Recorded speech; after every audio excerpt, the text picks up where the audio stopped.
अस्सलाम वालेकुम। I am like Shah, JST teacher.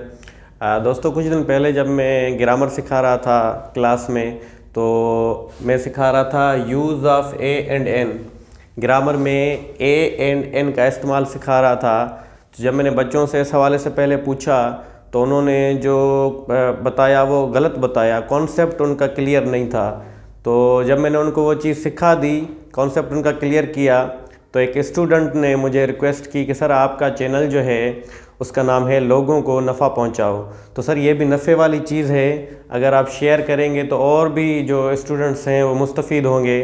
तो मुझे उसकी बात बड़ी पसंद आई, तो मैंने कहा चलें आपके साथ भी शेयर कर लेते हैं। उम्मीद है आपका भी कॉन्सेप्ट क्लियर हो जाएगा। देखिए, सबसे पहले तो हमें बेसिक नॉलेज होनी चाहिए कि इंग्लिश लैंग्वेज में 26 अल्फ़ाबेट्स होते हैं, 26 अल्फ़ाबेट्स होते हैं। वो कौन कौन से होते हैं? ABCD। जब आप Z तक जाएंगे तो टोटल 26 यानी 26 अल्फ़ाबेट्स हुए। तो उसमें से 5 जो हैं वो वावल्स होते हैं, A E I O U। और 26 में से 5 गए तो 21 ही बचेंगे, वो कॉन्सोनेंट्स हुए। तो ये तो आप सबको पता होगा। पहले मैं वो चीज़ क्लियर करता हूँ जो मुझे स्टूडेंट्स ने बताई, जो कॉन्सेप्ट उनका जो गलत था, पहले मैं आपको वो बता रहा हूँ। जैसा कि उन स्टूडेंट्स ने मुझे बताया कि सर हमने ये सीखा है कि किसी भी वर्ड का पहला लेटर जो है, जैसे ये U है, ठीक है, ये एम्पायर का U है। तो उन्होंने कहा कि हमने सीखा है कि किसी भी वर्ड का पहला लेटर अगर वावल से स्टार्ट हो रहा होगा तो उसके साथ N का इस्तेमाल होगा।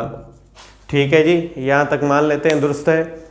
और इस साइड भी N ही लगेगा क्योंकि अम्ब्रेला है। अम्ब्रेला वर्ड का जो पहला लेटर है U, वो वावल से स्टार्ट हो रहा है। और जैसा कि ये पहले हम इस साइड जाते हैं, इस यहाँ पर A लगेगा क्योंकि कॉन्सोनेंट वर्ड का जो पहला लेटर है वो कॉन्सोनेंट है। और इधर भी A लगेगा क्योंकि कैट जो वर्ड है इसका पहला लेटर जो है वो कॉन्सोनेंट है। और इधर भी चेयर के साथ भी A ही लगेगा, क्योंकि चेयर वर्ड का जो पहला लेटर है वो कॉन्सोनेंट है। सवाल ये पैदा होता है कि हमने इस वर्ड को क्यों छोड़ा हुआ है। देखें, इधर ही हमें अपने कॉन्सेप्ट का पता चलेगा। देखें, अब मैंने स्टूडेंट से पूछा कि यूनिवर्सिटी में क्या लगेगा, तो स्टूडेंट्स ने कहा कि सर डेफिनेटली N लगना चाहिए। क्यों? जब मैंने सवाल पूछा क्यों, तो उन्होंने मुझे बताया कि सर हमने सीखा है कि जिस भी वर्ड का पहला जो लेटर है वो वावल हुआ तो उसके साथ N का इस्तेमाल होगा। देखें, ये गलत है। मुझे यही कॉन्सेप्ट आपको समझाना है और उम्मीद है आपको भी समझ में आ जाएगा। कुछ एग्जांपल्स दूंगा और उम्मीद है कि आपको ये सारी चीज़ क्लियर हो जाएगी। जी हाँ, तो अब हम कॉन्सेप्ट क्लियर करेंगे कि कॉन्सेप्ट कैसे क्लियर हो, कि हमें कैसे पता चले कि किसके साथ A लगेगा और किसके साथ N लगेगा। क्योंकि मैंने अभी आपको बताया कि ये जो हमने वर्ड लिखा था यूनिवर्सिटी, इसके साथ मैंने N लगाया और ये भी बताया कि ये गलत होगा। तो कॉन्सेप्ट कैसे क्लियर होगा उस हवाले से जानते हैं। देखिए, आपने क्या करना है, आपने आज के बाद कॉन्सेप्ट कैसे क्लियर करना है, आपने ये सीखना है। देखिए, वर्ड है अंपायर। देखिए, अंपायर का वर्ड का पहला लेटर है U, लेकिन आपने कॉन्सेप्ट कैसे क्लियर करना है, आपने कॉन्सेप्ट क्लियर करना है कि U का जो लेटर है U, इसकी आवाज़, साउंड कैसे इसका निकलता है। देखें, हम इसको क्या पढ़ेंगे, अंपायर। जब भी अ का यानी अ का अल्फाज आए तो आपने क्या देना है, N देना है। जैसे यह है अंपायर, देखें अ आ गया तो N दे देना है। इस वर्ड को देखें, यह है अम्ब्रेला। अम्ब्रेला, अब वर्ड का जो लेटर है U, उसका साउंड कैसे निकल रहा है, उसकी आवाज़ क्या होगी, अम्ब्रेला। फिर से अलिफ शुरुआत होगी। अम्ब्रेला हम कैसे उर्दू में लिखते हैं, आपने वो तलफ़ुज़ देखना है। तो इधर भी हम N देंगे। क्यों? क्योंकि अम्ब्रेला में अ लफ्ज़ आ रहा है, अ, उसकी जो आवाज़ निकल रही है, लेटर का जो साउंड निकल रहा है वो अ निकल रहा है। उस हवाले से अब हम इसको देखते हैं। ये है, ये भी देखें वावल ही है, लेकिन ये यूनिवर्सिटी वर्ड का जो पहला लेटर है U, इसकी आवाज़ अ नहीं निकल रही, इसकी आवाज़ य निकल रही है। देखें, यूनिवर्सिटी य निकल रही है आवाज़। तो उस हवाले से आपने ये देखना है कि अगर जो वर्ड है उसका लेटर अलिफ से नहीं, आ की आवाज़ उससे नहीं आती है, तो आपने उसमें ए दे देना है। ये कॉन्सेप्ट मुझे आपको क्लियर करवाना था। और अब आगे चलते हैं। ये देखें, ये वर्ड है यूनिक। अब यूनिक वर्ड वही वावल का जो है वो लेटर है, लेकिन हम देखेंगे कि इसकी साउंड कैसे निकल रही है। इस लेटर की साउंड निकल रही है य, यानी यूनिक लफ्ज़ है तो यह निकल रही है, ए तो नहीं निकल रही। तो इसमें भी हम क्या देंगे, ए देंगे। लास्ट जो है वो है यूनिटी।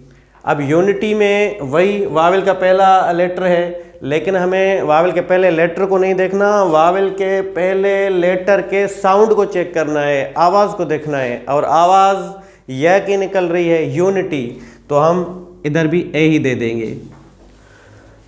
इधर चलते हैं वापसी। ये तो मैंने पहले आपको बताया कि इधर ए लगेगा क्योंकि कॉन्सोनेंट है, इधर भी ए लगेगा, इधर भी ए लगेगा। अब देखें, ये अल्फाज को आप नोट करें। इसको सबसे पहले हमें पढ़ने का तरीका चेक करना पड़ेगा।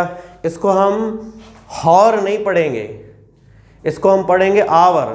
इसमें एच जो है वो साइलेंट होगा। अब क्यों साइलेंट होगा वो इंशाल्लाह आपको अगली वीडियोस में बताऊंगा।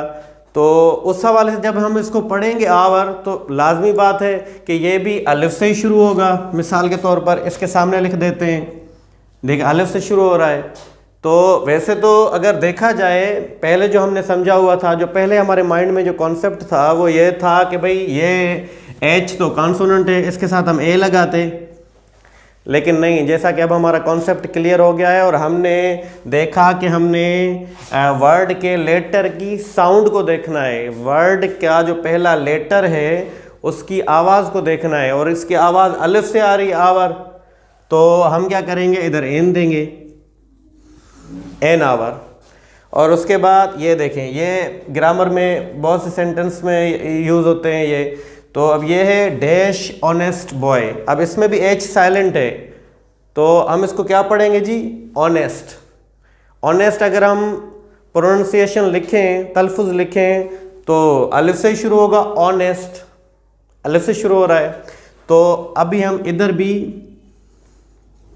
एन ही देंगे। तो उम्मीद है आपको ये बातें समझ आ गई होंगी। और ये आप समझ लें, क्योंकि जब भी आप जॉब वगैरह की टेस्ट देते हैं तो ये ऐसे सवाल ज़रूर आते हैं, और जब हमारा कॉन्सेप्ट क्लियर नहीं होता है तो हम गलत कर लेते हैं। तो ये चीज़ें आपके लिए मैंने समझा कि शायद बहुत ज़रूरी हैं, और उम्मीद है आपको ये चीज़ें समझ भी आ गई होंगी, और उम्मीद है कि आपको ये मेरी बात क्लियर हो गई होगी। जैसा कि मैंने आपका कॉन्सेप्ट क्लियर करने की कोशिश की, और उसके बाद ये मैंने 3 सेंटेंसेस दिए हैं। उम्मीद है कि अभी आप खुद भी इसको सॉल्व कर लेंगे। देखें, नंबर पहला जो जुमला है, he is dash unknown boy. देखें, इस वर्ड को हम क्या पढ़ेंगे, अननोन।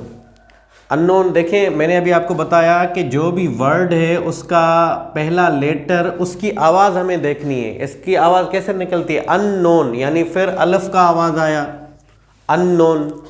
तो जब भी लेटर की आवाज़ अलिफ से अ की आवाज़ आए तो हम क्या देंगे, एन देंगे।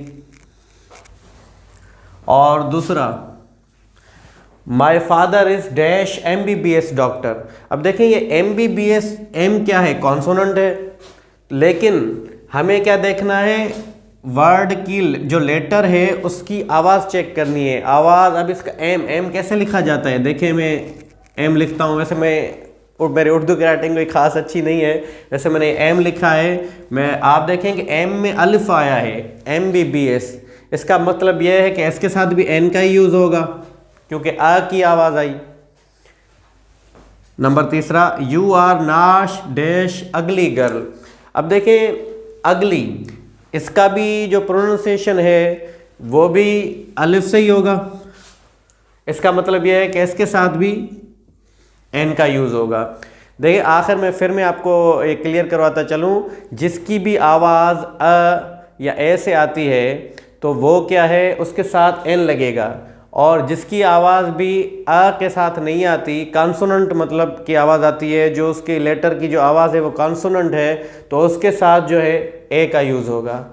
जी, एक और कॉन्सेप्ट मुझे क्लियर करना था इस हवाले से। कई मरतबा क्या होता है कि ये जुमले मैंने 2 लिखे हैं, सेंटेंस लिखे हैं, दिस इज़ ए पेन, और लिखा है दिस इज़ द पेन।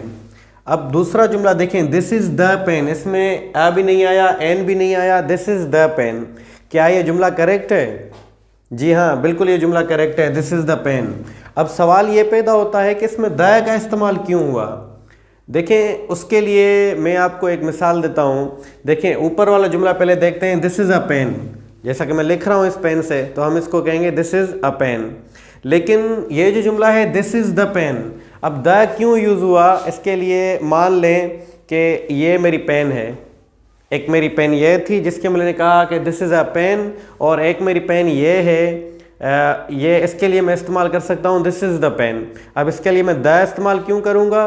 क्योंकि मान लें ये पेन मुझे गिफ्ट मिली है अपने वालिद साहब की तरफ से। अगर पेन मुझे गिफ्ट मिली हुई है तो मेरे मोहतरम टीचर उस्ताद मरहूम उस्ताद अब्दुल कादिर डायरी साहब कहा करते थे कि अगर कोई 5 रुपए की पेन हो तो वो 5 रुपए की होती है, लेकिन अगर वो 5 रुपए की पेन किसी को गिफ्ट की जाए तो उसकी कोई कीमत नहीं होती। तो मतलब अगर मुझे अपनी वालिद साहब की तरफ से ये पेन मिली है तो मैं कहूँगा दिस इज़ द पेन। इसका मतलब है कि ये पेन कोई ख़ास पेन है, मतलब वैसे है इसके जैसी, बिल्कुल आम जैसे होती है, लेकिन ये मुझे गिफ्ट मिली है अपने वालिद साहब की तरफ से। तो जब भी किसी चीज़ को आपको ख़ास करके बताना हो तो द उसके लिए भी यूज़ होता है। जैसे मैंने अभी मिसाल दी कि दिस इज़ अ पेन, मतलब ये पेन है, जैसे सारी पेन्स होती हैं उसमें से एक पेन है, और जबकि ये जो पेन है दूसरे वाली दिस इज़ द पेन, इसका मकसद ये है कि ये मुझे इसको मैंने ख़ास करके बताया, द पेन करके बताया, दिस इज़ द पेन। क्यों? क्योंकि मान लें कि ये मुझे अपने वालिद साहब की तरफ से मिली हुई है। तो जब भी किसी चीज़ को ख़ास यूज़ करना हो, ख़ास करके बताना हो, तो उसके लिए द यूज़ होता है। और इस द के और भी रूल्स हैं कि इसको द पढ़ा जाए या दी पढ़ा जाए, और भी इसके बेसिक रूल्स बहुत हैं। अगर आपको ये वीडियो पसंद आई तो मैं दूसरी वीडियो ज़रूर बनाऊंगा इस हवाले से, और मुझे राय से ज़रूर आगाह कीजिएगा कि मतलब आपको ये वीडियो समझ में आई है नहीं, क्योंकि ये मैंने फ़र्स्ट टाइम वीडियो बनाई है, मतलब पढ़ाने के मोबाइल्स के हवाले से, मोबाइल पे रिकॉर्डिंग के हवाले से ये मैंने फ़र्स्ट टाइम वीडियो बनाई है। तो उस हवाले से मुझे अपनी कमेंट्स में ज़रूर आगाही दीजिएगा कि आपको ये बात समझ में आई या नहीं आई। शुक्रिया।